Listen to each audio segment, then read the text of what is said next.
BFF, welcome back to our channel Swiss Beauty Cosmetics. So today is World Lash Day और मेरे पास है आपके lash का best friend Precision Mascara.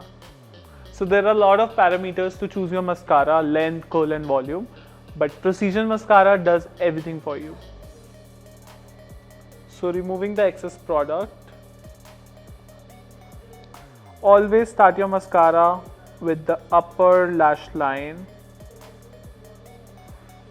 and upward, so there is no foundation or eyeshadow residue, and then from inside. And the best trick I do follow is to use my thumb so my eye makeup doesn't get spoiled.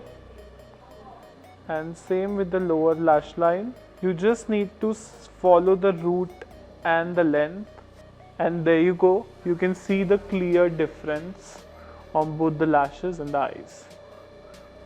For extreme length and volume, feel free to add second and third layer, and just in case if touches your skin, you can use earbud and clean the excess product.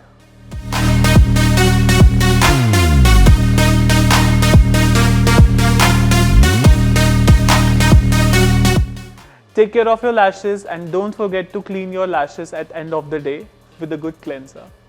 I hope this helped. Do like, share and comment, and do subscribe to our channel Swiss Beauty Cosmetics. See you next time. Bye.